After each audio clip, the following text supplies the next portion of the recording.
네, 안녕하세요. 리치메이커입니다. 한 달에 월급 300만 원 받는 나는 과연 대한민국에서 몇 등 수준일까요? 매달 학수고대하게 되는 월급이지만 어떠세요? 급여가 들어와도 휴대폰 요금에 카드 대금 등이 빠져나가면 금세 반토막이 납니다. 그것뿐인가요? 여기에 월세나 관리비, 아니면 대출이자 등 설레야 할 월급날이지만 통장이 통장으로 변해가는 모습을 보면서 이제 직장인들은 미래 준비는커녕 한 달 살이의 쓸한 기분을 감출 수가 없는데요. 그렇다고 월급이 많다고 무조건 넉넉하고 여유로울까요? 막상 그런 것도 아니라고 합니다. 사실 소득이 많으면 세금도 따라서 올라가고 국민건강보험료도 불어나기 때문에 연봉이 높으면 높은 대로 또 제한하는 금액이 많죠.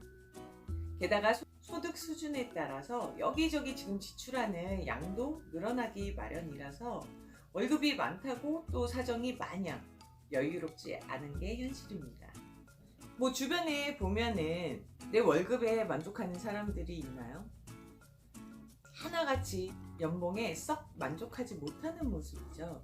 그렇다면 과연 내가 받는 월급의 수준은 우리나라 어느 정도의 수준이고 만족할 수 있는 월급은 얼마나 돼야 만족을 하는지 한번 볼게요. 통계청에서 발표한 2019년 임금 근로 일자리별 소득 결과에 따르면은 2019년 기준 월평균 근로소득은 336만 원으로 나타났습니다. 여기에 이제 말하는 근로소득은 세금을 떼기 전의 금액이고요. 통계 작성 대상은 4대 보험에 가입된 약 1828개의 일자리의 근로자를 모두 포함한 거죠. 1인 가구를 크게 3등분으로 나눠보면은 월 200만 원 미만 버는 1인 가구가 35.9%로 가장 많았고요. 200에서 300만 원은 35.7%, 300만 원 이상을 버는 가구는 28.4% 순으로 나타났습니다.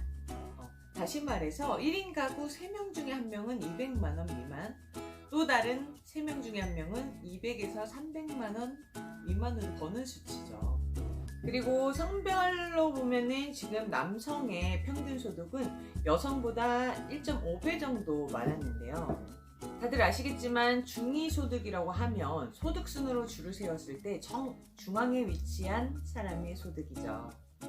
이 평균 소득과는 다른 개념으로 통상적으로 그보다 좀 낮게 나오는데요. 여성 중위소득인 180만 원, 이거는 지금 최저임금 수준에 불과한 것으로 나타났고요. 매우 낮다는 것을 알 수 있습니다. 그리고 350만 원 이상 이제 벌어들이는 비율도 남성이 36.6%로 여성이 16.1%보다 한 2배 이상 정도 많고요. 또 1000만 원 이상 버는 남성 임금 근로자는 3.2%인데 1000만 원 이상 버는 여자는 0.7%에 불과했습니다.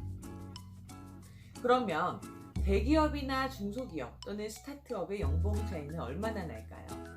기업 규모별로 보면은 대기업이 501만 원, 중소기업은 231만 원으로 대기업과 중소기업의 격차가 2배가 넘는 것으로 나타났는데요.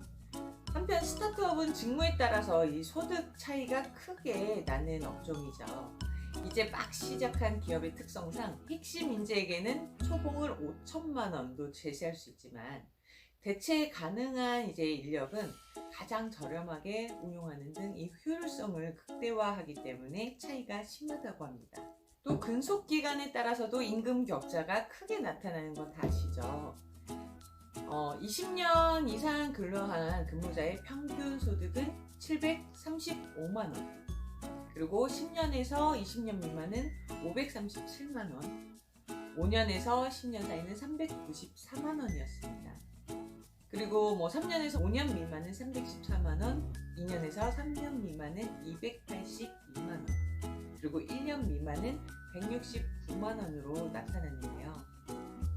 강한 자가 오래 버티는 게 아니라 오래 버틴 자가 강하다는 말 아시죠? 이렇게 근무 기간에 따라서도 큰 차이를 보이고 있습니다. 그렇다면은 내가 받는 월급은 우리나라의 어느 정도 수준인지 어떻게 확인을 할 수가 있을까요? 한국납세자연맹이 운영하는 서비스를 통해서 내 연봉의 순위를 알아볼 수 있는데, 이 회원가입을 진행을 하고요. 연봉 탐색기 사이트에 들어가서 내 연봉을 입력을 하면은 대한민국 기준으로 내 연봉의 순위와 세금 등을 제외한 연봉 실수령액 등을 자세히 안내받을 수 있고요.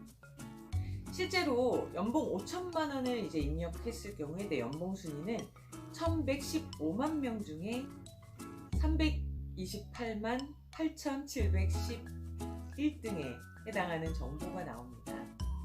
이 중간 연봉은 3,254만 원이고요. 이들은 한 100명 중에 51등 되는 경우죠.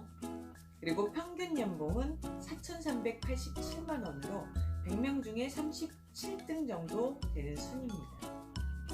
즉 100명 중에 10등 이내, 상위 10%의 이내의 연봉은 8,285만 원을 초과한 사람들이고요. 100명 중에 1%, 상위 1% 이내의 연봉은 1억 4,900만 원 이상의 초과자입니다.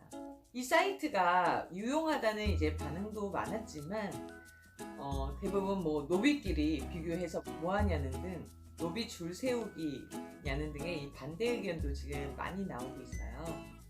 남과 비교만 해서는 행복해질 수 없지만 내가 받는 월급에만 지금 만족하고 미래를 준비하지 않는다면 계속 다람쥐 쳇바퀴 돌듯 살겠죠. 모든 직장인들이 만족할 수 있는 연봉, 굳이 답을 찾아보자면 그건 아마 이 워라밸을 즐길 수 있는 여유와 그 여유를 찾을 수 있는 금액일 겁니다. 여러분은 워라밸을 즐길 수 있는 선의 월급을 받고 계신가요? 받는다면 10년, 20년 뒤는 어떻게 계획하고 계시나요? 당장 내 능력으로 연봉을 바꿀 수 없다면 현명한 자산 분배 관리가 필요하겠죠. 어떻게든 되겠지라고 생각을 하다가 5년, 10년 또 후딱 지나갑니다. 이 나이는 재테크 성공 비율과 반비례하니까요. 리치메이커가 여러분의 재테크를 도와드리겠습니다. 당신이 부자가 되는 그날까지.